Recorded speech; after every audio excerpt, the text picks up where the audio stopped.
The finale is here. This is Oshi no Ko Season 2 finale. This is pretty exciting. I'm dressed up. Believe it or not, I was already wearing this. I had a wedding to go to. But it's the finale, and I figured I'd stay in it because it's a special occasion. For one, it's the first series that we're going to be finishing, or season of a series that we're going to be finishing on the channel. I actually know that they confirmed Season 3 already. They did the same thing that they did last time, which makes me happy.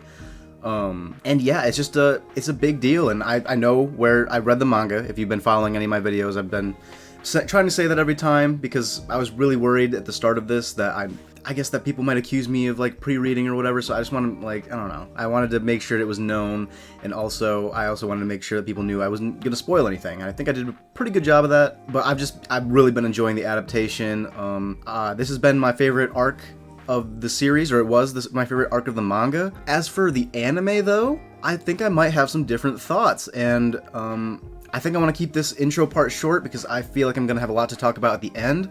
So stick around for that. I'll probably be going over my favorite episodes and just parts of the season, and reviewing the OP, the ED, and whatever I loved and liked, and how I preferred over Season 1, maybe. Yeah, I don't know. We'll just have to see by the end. My final thoughts. I've been trying to save a lot of that for this, and so this is really exciting. Last time Ruby found the body, it was a big deal. They set it up all episode, and we got some pretty big backstory as well on Aqua/Goro. So big reveals. It felt like a penultimate episode, absolutely. These last few have just already, each of them could have been a finale on their own, and it's just been ramping up, and I'm super, super excited to finish this off with the bang that I believe it will be. So without further ado, let's finish up Season 2 of Oshi no Ko. It's been great. Episode 13, Wish. And I do love this OP, man. I'm gonna miss hearing it. Like, I listened to it on my own, but I am gonna miss hearing it just like, getting to load up an episode and experience it.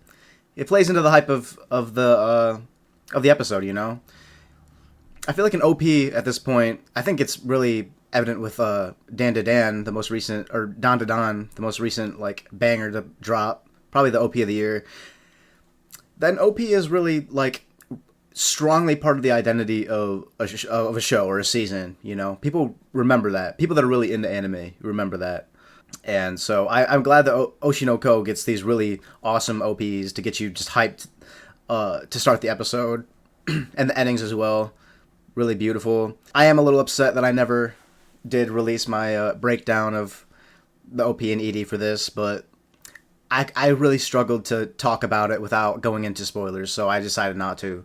Just because I didn't want people to watch my videos and then watch the other one and then get spoiled, if they were expecting the same. Because I couldn't talk about it in the depth that I wanted to without talking about manga material. So I didn't. I miss Ai so much. I miss her.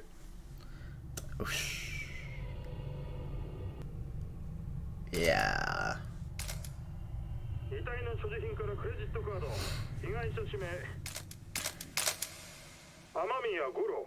Damn. This trip took a crazy turn.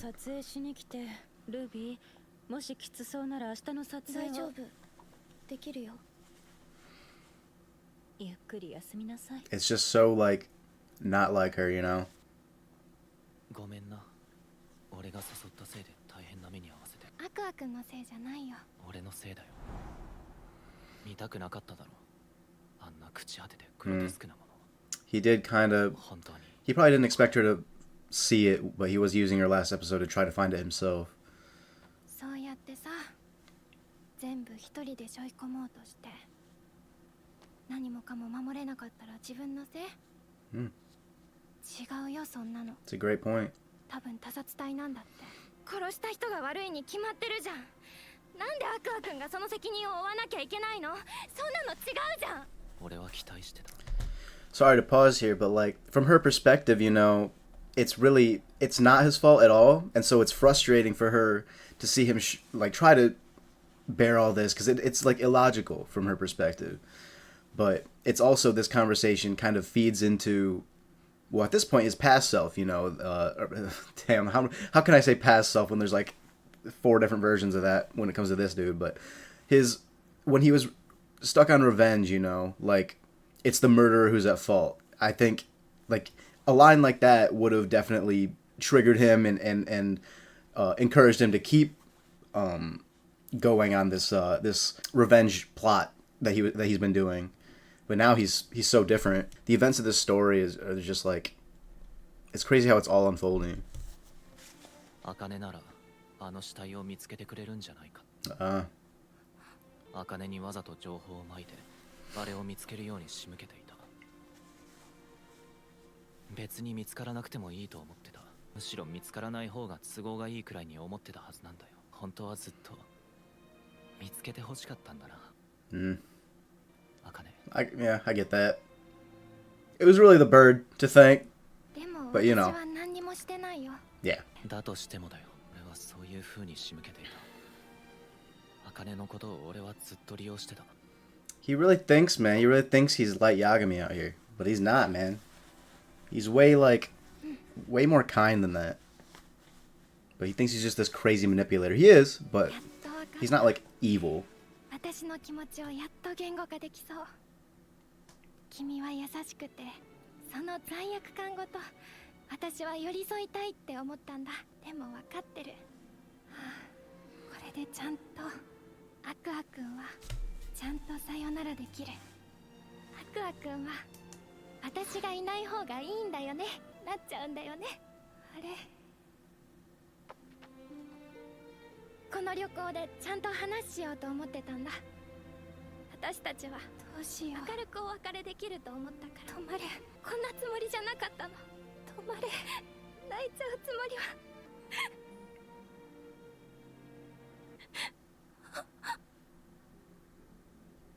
もっと早く言うべきだった。もう終わった。死体も見つけた。今度は俺が茜を守りたい。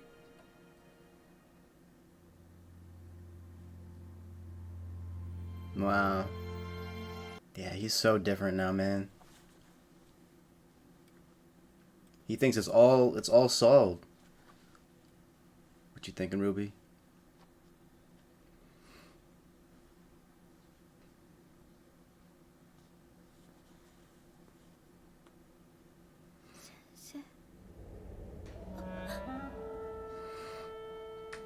Whoa. Damn, I remember this scene. How's she getting memories of that scene?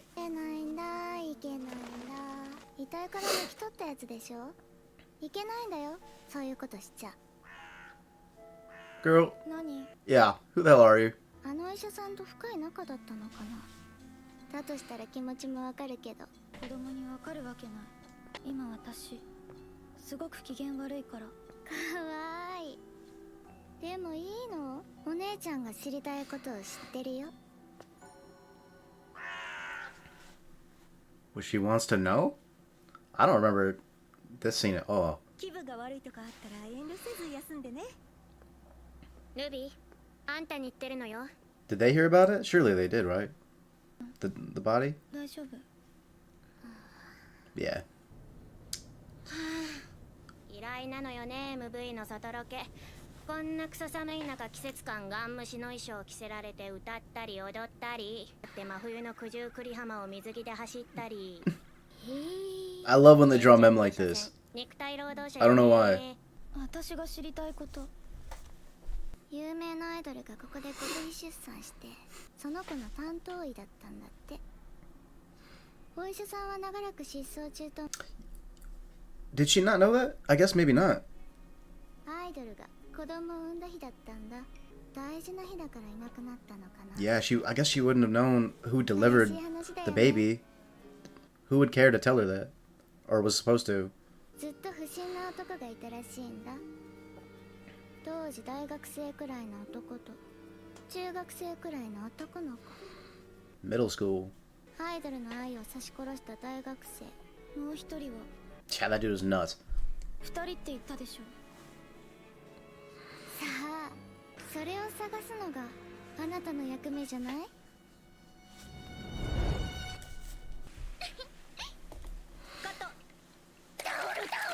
Her design is so cool. Anemones?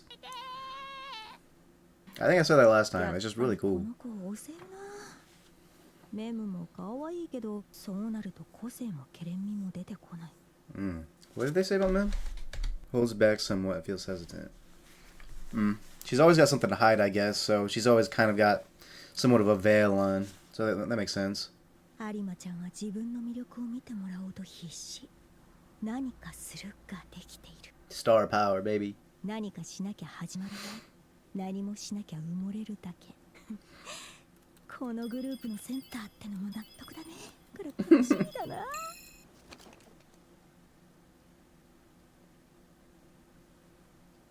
She looks tired, man. はい。星のルビー、とてて面白くないのよね。いかにもアイドルとして教科書通りというか。Imitating someone. Interesting. I don't think we've heard that yet. 犯人は2人組。ママは20歳っていう若さで未来を奪われて、先生は殺されて。I feel like we've been here before. We've heard this before. 私の大事な人を2人も奪って、今でものうのうと生きている。許せない。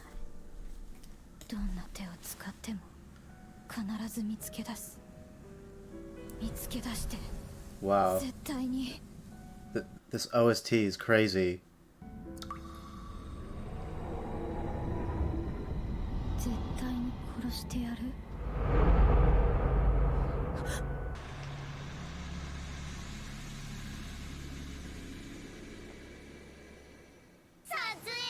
Black stars, man. We've only seen Ruby with the black stars, or one black star, one time, and we had that one tiny little moment, after rehearsals, right? We just saw that tiny little bit of that from Ruby, but she's got 2 stars now, just like I.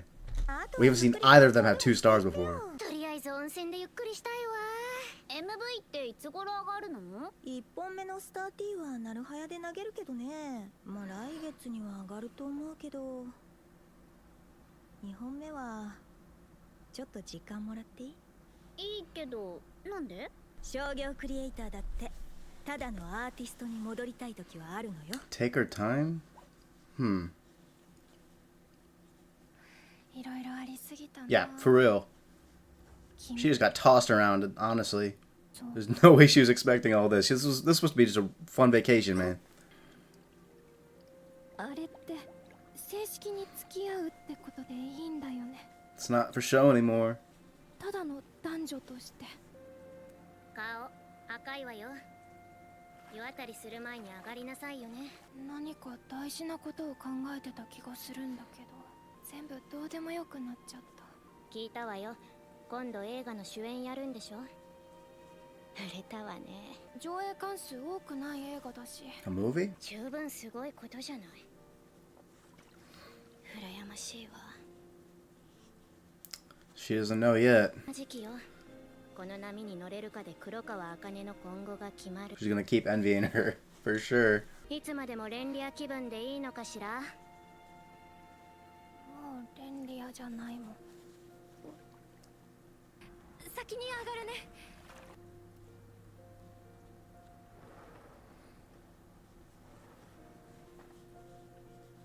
Yeah, she picked up on it. まさかね。 Damn. ね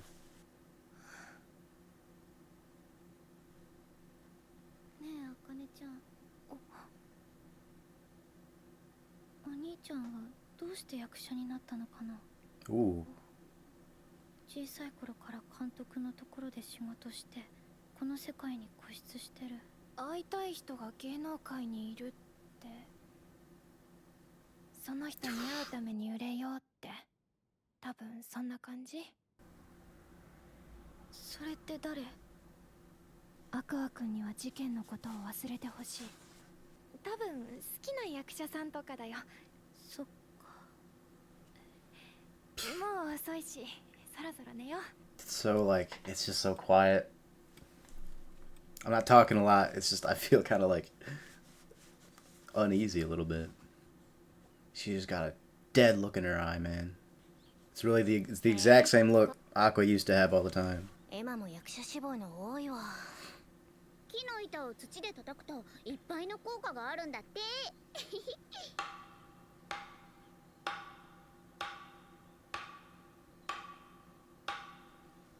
Ugh, it's really eerie atmosphere here. みんな売れますように。うちのタレントが問題を起こしませんように。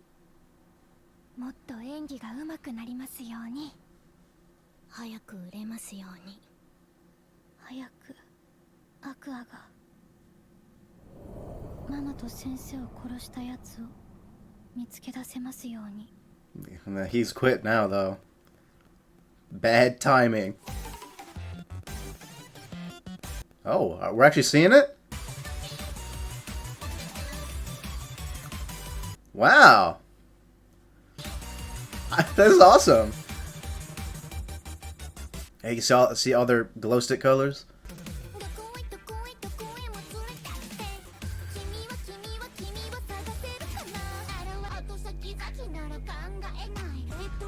Whoa. This is sick, man. You don't get this in the manga. Wow, it's animated so well. This is so cool. I did not expect to see this.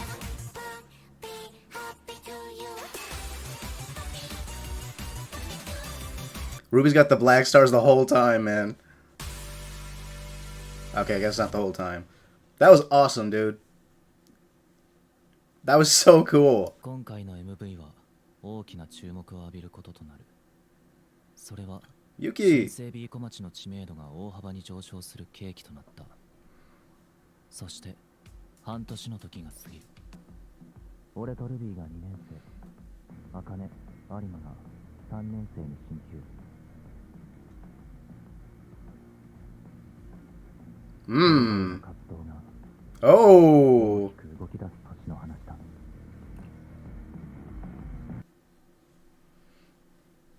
Okay. It definitely sets up it sets up some things.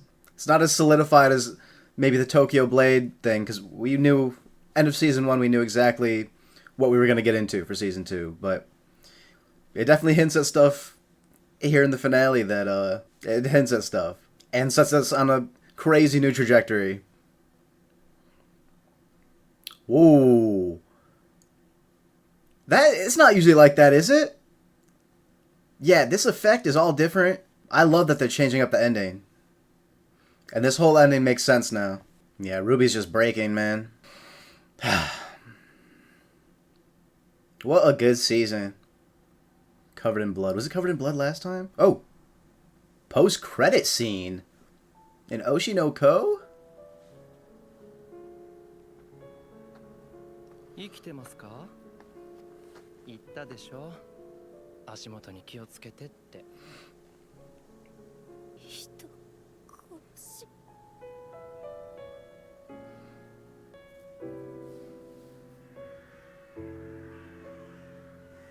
What color are his eyes?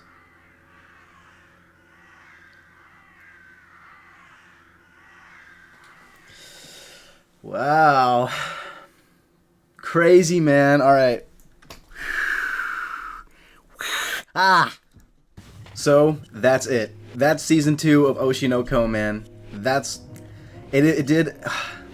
It actually went a little bit further than I expected it to. As far as the ending. If I'm to be honest, I kind of expected it to just end where Ruby gets the black stars, but it couldn't really end there. Now that I'm thinking about it. We went a little bit further, and that all of this was necessary to finish off this arc of the series. All of the stuff with Akane and Kana in the bathhouse, you know, that was something that, you know, the Aqua romance was something that I feel like it couldn't have been dragged out anymore. It was a great love triangle, but our characters are growing, and you know, lots of events have happened. We've spent a lot of time with Akane this season. It fully makes sense that I mean, hey, Akane won. Let's be honest here. Akane won the rivalry for Aqua's heart. She did here in season 2. It's crazy. I can expect Akane haters are gonna be mad. I'm gonna expect some Kana lovers are gonna be mad. I totally get it, man. I personally do favor Kana over Akane. I've said that a few times, but I totally get it. Like, how could you not fall for Akane when she's this like loyal and supportive, you know? Especially with the aspect of I've talked about this a little bit, the confusing aspect of Aqua's feelings for Ai, which I think we've gotten a clearer picture about, as you know, him seeing her as a mother, in my opinion, more than anything, than a love interest. But I think that maybe that attraction still somewhat remains, and Akane is someone that he could be attracted to and has a deep connection with, and is quite motherly in a way. I think it all makes sense for both of their characters for things to end up this way.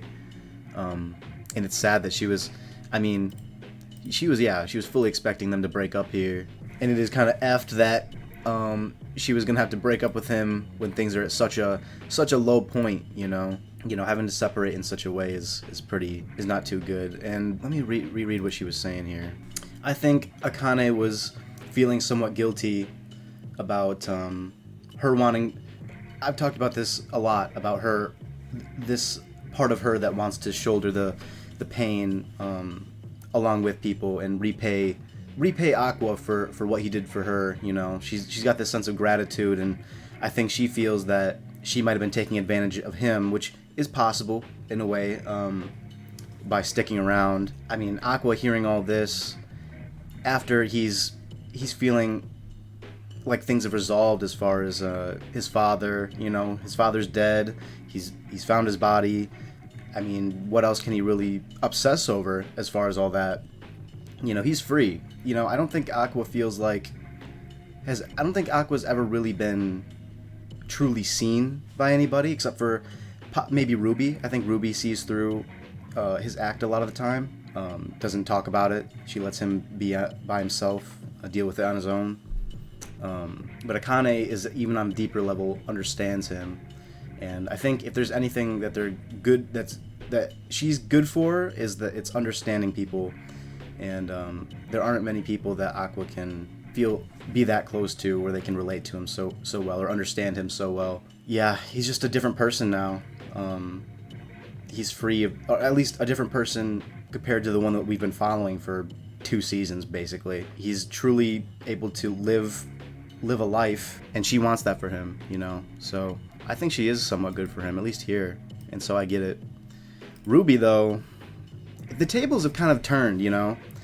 I think in the series there might have been sort of a knee-jerk reaction by people. I didn't see a lot of it, but I know there are a lot of people that are really invested in the murder mystery part, which might have turned people off from this whole season because a lot of it revolved around the acting. But I think a lot of people were a little nervous when they heard that Aqua was going to give up the revenge plot. I mean, it's not really a mystery anymore. We know who did it, and we've seen him a few times now.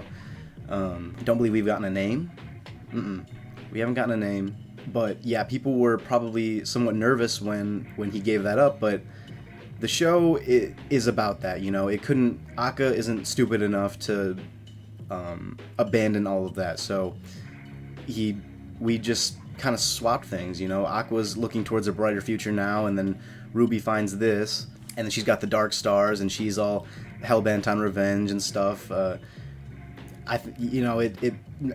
I didn't know that she didn't know that the doctor was the one who was supposed to deliver them, you know, and so that's crazy. And so I guess her finding out that she was killed, that he was killed by the guy who killed Ai, it's a big deal. And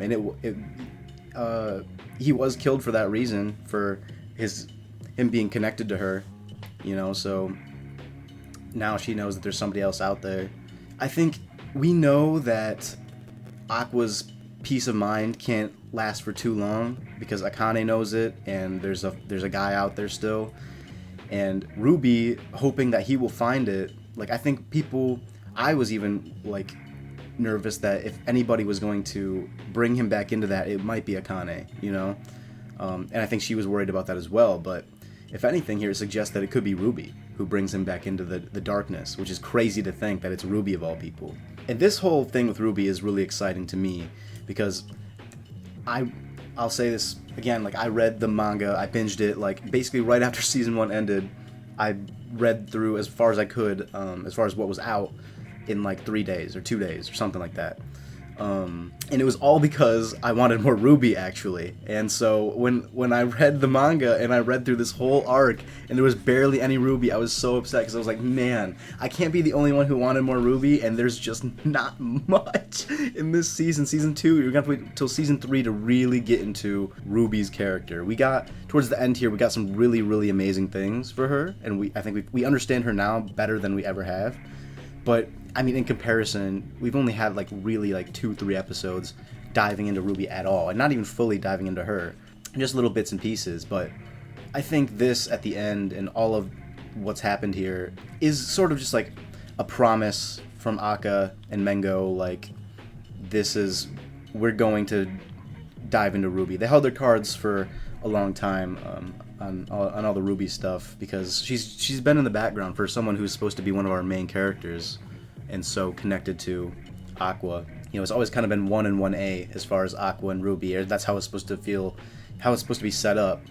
I think lately it's felt like in season 1 it felt like it was Aqua and Kana, and then it's felt more like Aqua, Akane, Kana, if we were putting them in order this season. But I think this really promises that we'll be getting more of Ruby for sure. And the Dark Stars is crazy. Like, it's just something that you really wouldn't have expected from Ruby. I think it was Anemone who said that Ruby was imitating someone. It felt like that she was imitating somebody. And I think we can draw the conclusion that it's probably I that she was imitating. And so this whole time, you know, we get this, like, bright side of Ruby, which was always understandable that she was always, you know, so bright and happy. Given her background and this new opportunity she's been given. But if she was anything like I at all, I was a liar. And I think Ruby, if anything, as a personality, has always felt like she's the part of I, the image that I tried to put out, you know? Like, I think Ruby was just kind of naturally that. Like, instead of having to lie about it, she was just that persona that I was trying to be seen as. But now we get the idea that it might not all be true for Ruby either. You know, she's got well, we've known that actually. There's hurt underneath all of those smiles, and now with her goal gone, you know, one of her biggest, she wants to be an idol, but she said herself that she wanted to meet up with the doctor again, which is totally understandable. It's what got her through her previous life. She's got a deep attachment to that, so that's gone. And it makes sense. It's just the reverse of what happened with Aqua. You know, when I died, part of that was his attachment to Sarina. You know, that's what that was. So it's their relationships to each other and them losing that part of them that pushed them down this path when they were so dependent on it. This little girl, by the way, is so weird and freaky, and she just knows everything. She's got to be someone supernatural, obviously. It could be this god. Yeah, I love when they draw Mem in the doodle form. I really do. I love when they reduce characters down to like their base like character design attributes, you know, traits, because I think that shows a good character design.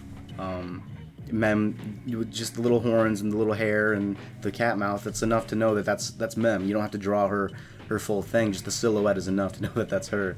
And it's also just good visual comedy. I felt that way the same in that one sequence a few episodes ago when Akane was picturing the story that Aqua was telling her about his father dying and getting involved with Himekawa's whatever. That whole thing, I liked that as well because they did the same thing there. I just really liked that. And then yeah, like we're saying that the guy that I was with was in middle school, which is crazy that he was so young and then supposedly plotting to kill her with this stalker guy. That's insane. We don't know anything about him, but he was a menace when he was a little kid, I guess. And then yeah, just the imagery in this whole thing. Oh, I loved the rendition of the OST when Ruby's having her moment like Aqua in the car, you know, they draw it the same way, they do the same thing. When she gets her black stars, that moment, that OST is, I think it's literally the one that was playing that when she was dying as Sarina, and it's Goro with when she's handing off the keychain, when she was handing that off. I think it's the same, but it's just so scary sounding now. It sounds so much darker, and I love that they used that because, you know, that's such a beautiful and sad moment, but all of that is fueling this darkness in her now. And so the soundtrack is itself like sounding a lot more scary and dark. I love that they did that. This season as an adaptation was just really fantastic. I really did love it. It lived up to expectations for sure. I was so happy with it, and I didn't really have any doubts coming in. I think there were a few episodes early on I kept complaining about the animation in some parts. I don't know why. I think overall I could say that some of the animation was not as good in terms of just like consistent quality across the board. You could feel where they put a lot more budget into certain episodes in season 2. I think season 1, as far as consistency, it was better, but there was also way less action-y things happening in season 1, so it's just they had to pop off in certain parts in this season. They had to. And I think overall is a great job, and they made up for any animation shortcuts with great directing. They absolutely did, and the soundtrack never disappoints in this show either. Just really fantastic. I would say as an adaptation, I would call it maybe a 10 out of 10. I think it deserves that as far as a season 2 adaptation. It was really amazing. Oh, and the music video at the end was such a treat. I didn't expect to get it. We didn't get that. You don't get that at all in the manga, and they popped off with this whole thing at the end and it's a good way to fill up some episode time, you know. And it makes sense. It's not something that felt like it dragged at all. It's just an enjoyable thing to watch to get this last like minute and a half or so through the episode and trying to make it to the 20-something minute mark, which they didn't have to do because they had that little sequence at the end. They had a post-credit thing, so it's just extra. It's really good. But yeah, so we're ending off the season with Ruby's got the dark stars now. Aqua's got no stars. She took on both of them basically. Akane won the love triangle. There's a murderer still out there, and there were some shots at the very end here setting up certain things for season 2 that I'm very excited for. There's even things that were put in the opening for season 1 in this end credit scene. So there's things from season 1 opening that are going to appear in season 3, which I think is so awesome. Like there was even like the keychain was in the keychain in the name tag was in the first opening. We obviously didn't get any of that in season 1. They did a lot of cool foreshadowing, and I love that they changed up some of the ending here for the last episode. It was really great, and he killed some chick with stars in her eyes. I think this scene is probably going to confuse a lot of people. I don't know if I would have actually put it at the end of the season like this, because if I'm going to be honest, I think a lot of people are going to think that he just killed Akane. I'm not going to lie. I think there's going to be a lot of people who think that that's what just happened here. But she's got different hair. It's not the same color stars that Akane has when she does it. That's just not it. I think season 3 will probably give us the full context of this scene, because this is going to confuse many people, I think, of what the hell's happening here, just because she's got stars in her eyes. So if I had to say, I said that I would come to a decision at the end of the season, and that's here. If I were to prefer season 1 or season 2, if it were the manga, I would say that the Tokyo Blade arc is definitely still my favorite arc of the show.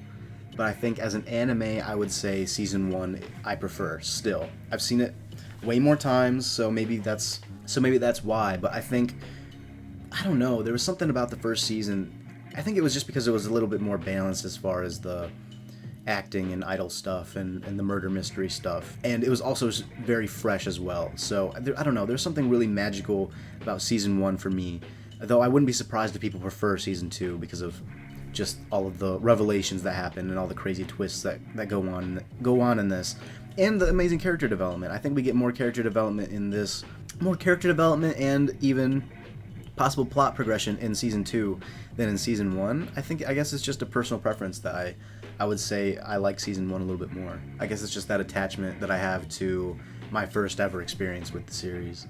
And also, you know, it's got to also be that I've read this, so this was not fresh to me like season 1 was. You know, I knew about this, so that's probably exactly why I prefer season 1. I got to experience it for the completely blind, and that was very exciting. If anything, I had to hold back when talking about this one throughout the season because of certain things that I remember. I'm glad that there was a lot that I didn't remember, like that whole conversation with Ruby and that girl, as well, and also the conversation in the bathhouse here. There was a lot of scenes that I didn't remember happening, but yeah, it was just bits and pieces, and it all came back to me as I was going, and there were certain things that I couldn't talk about, man, not to the extent that I wanted to, and that I was excited to, just because I really am passionate about spoilers. You know, I try really hard not to spoil people and not to be spoiled, so, but I don't regret recording my reaction to the adaptation, because I could not have been more happy with how this turned out. I'm glad to see that this manga that I really do love at this point, I've got somewhat of a love-hate relationship with it, but I don't know, I do love this series, and I'm glad that it's being treated with such care, and there's clearly people with passion behind it. I would say that I do prefer season 1. That's just preference, though. I think it's totally valid if people prefer season 2, and I get why. I think maybe if I saw this for the first time while this was coming out, then I might have preferred season 2. As far as the opening, I think I prefer season 1 as well. Idol is just too iconic. It's hard to beat Idol. I listen to the opening for this one all the time, though, so I love Fatal as well. But I prefer Idol. I will say I prefer the song Burning, the ending for this one, more than Mephisto, which is the ending for season 1. But the visuals were way more, there was just way more to the visuals of the season 1 ending. So I think as an anime ending, like the whole thing, as a package, I would prefer season 1's as well. So yeah, there's a lot of reasons that I prefer season 1, I guess, but I think I'd prefer Burning a lot. I think I like Burning more than any of the songs in the whole show, actually. I really like Burning as an ending, and I like the lyrics of it as well, and how it relates to Ruby. Wish I could have posted that analysis of the opening and ending. I still don't think I will. There's still stuff in there that is spoilers, so I won't do it. But yeah, this has been fantastic, and I'm so glad that they immediately announced season 3. I hope it's just another year wait or whatever. That's what we got for this, right? I'll be there. I'll be ready, and yeah, super excited. So when that comes around, come back. You know, I'll definitely be checking it out and giving my thoughts on it. And the manga will be done by then as well. But we're gonna have to wait until then. So if you liked what I had to say here, if you've been liking my reactions, or if you want to see more, subscribe to the channel. It helps a lot. I've got very long videos. They're not very algorithm friendly, so the likes help, the comments help. If you want to leave a comment, let me know, what did you think? Did you prefer season 1 or season 2? Do you think that season 2 was better? Do you think it was worse? Do you think you wanted more from Ruby? And what are you excited for in season 3? Are there things that you're looking forward to there? What are your theories? I'd like to know. So yeah, I think that's it for me. This has been so fun, and it's cool to say that I've finished a series on the channel, or I'm caught up. And yeah, other than that, I think that's all. Thank you so much for watching. This has been great, and I'm gonna head out. See ya.